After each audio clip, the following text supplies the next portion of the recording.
Hey guys, good afternoon. Just wanted to pop on here and tell you about something that I read this week. Surprise, surprise, because I'm always hopping on here and sharing something that I read. Before I do though, I wanted to tell you, and it all ties into what I wanted to say. First of all, before I go any further, I am on my favorite place in my house, and that is my deck. It's not even really a room, but I call it one of my favorite rooms. It's where I love and I come alive. I have bird feeders behind.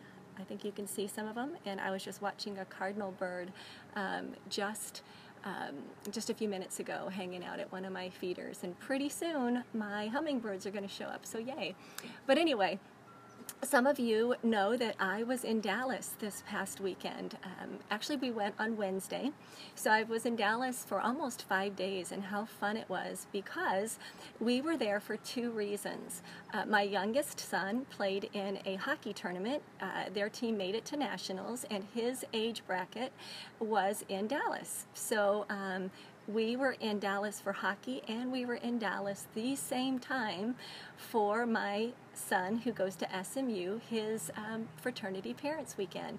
So the timing couldn't have been any better, and the schedule of hockey couldn't have been any better, because we had plenty of time to see and hang out with both kids.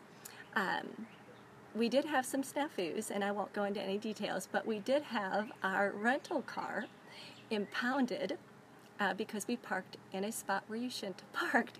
So we actually were in South Dallas, like around midnight on a Friday night, which was crazy because lots of creepers come out on a late Friday night and to the impoundment area in Dallas. So I won't go into details though, but we did have our rental car impounded, so we have lots of stories to tell about that. But anyway, I got to watch my son, the one that goes to SMU. He was a different kid. He was a different kid than I walked away from in August when I dropped him off at college. And that was hard enough, to walk away and watch your kid go to college. And I know some of you out there that have done this so many times. You're like, oh, I've done that. It's not that big of a deal. It's a big deal for me. But anyway, I watched this kid over the weekend. He was a different kid. So it was hard in August, but it was also sort of hard, sort of bittersweet, because I watched this new kid talk to us. He, you can tell he's confident. I'm watching my phone that it doesn't tip over in the wind. He was confident. He was just a different kid, a young man, and it was exciting. It was also sort of bittersweet sad. But that's what leads me to this live video, and it was watching my son have this confidence about him and really walking into his gifts and talents. That was so fun for a mother to watch. And I read this quote, and here is the part where I'm talking about that I just read. Here's a quote that I read over the weekend that's just really stuck with me, and it says something like this: each individual on this earth, every single person, is endowed with at least one gift. If we can identify that gift, we can be a better person, and we can build, and I'm going to add this myself, and we can build a better world. We can build a better future. So every single one of us is endowed, given. It's a freebie, at least one gift. But the truth of the matter is we've been given lots of gifts. So many, and here's where what really struck me. You know, I spent many years with my sons telling them, you have gifts and talents out there. You just need to discover what they are.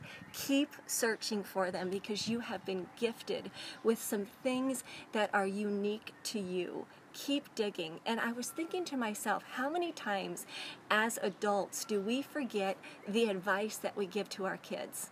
I do. So how many times do we think that we are here just to make money, retire, and then die?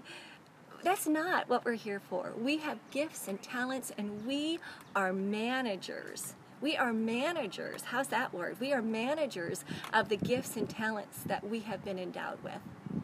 Yes, we are. And how many times as adults do we shove them down because we're so busy doing other things that we think we should be doing, or we've forgotten to dream, we've forgotten to step out of our comfort zone, we have forgotten to find what makes us excited. You know, gifts, talents are like muscles. They're like muscles, and we are expected to use them. We are managers of what we have been given inside of us, and we are expected to use them. Unfortunately, so many of us don't give ourselves permission to do what makes us feel alive. And here's the deal. You don't have to be an expert. And I think so many times people think if they have gifts and talents, they have to be like a poet or a musician or a singer or an athlete or whatever. That's not the case at all. You don't have to be an expert with your gift or talent. You just need to use that muscle. You just have to be a great, you just have to manage your gifts and use them well. So here's what I've been thinking for myself. It's time for Lynn. Maybe it's time for you to dig down. Keep digging and searching for those gifts and talents, and it will come out. They will. There's more than one in there. They will come out. So don't settle for the mundane. Don't settle for mediocrity. You've got to dig deep. Grasp your gifts and talents just like we tell our kids. You are made for greatness. You are made so much more than what you, there's so much more to you than what you even think. So it's good for the little ones, and it's good for the big ones like you and I. So that's all I wanted to say. Hey, ladies out there, I've got a group of ladies. There's a Facebook group that I have created, and there's some really cool ladies on there. And we just edify each other. We're just posting things on there to build each other up and to speak into each other's lives, to breed on each other's confidence and all of that thing. So sorry guys, it's not for you, but hey girls, if you want to be part of that Facebook group that I created, it's just nothing but a nice tribe of ladies who really make it their intent to build each other up. So that's all I wanted to say. You guys have a great afternoon, and if you want to know more about our car being impounded, our vehicle, just shoot me a message and I'll give you the whole story. All right, have a great day, guys.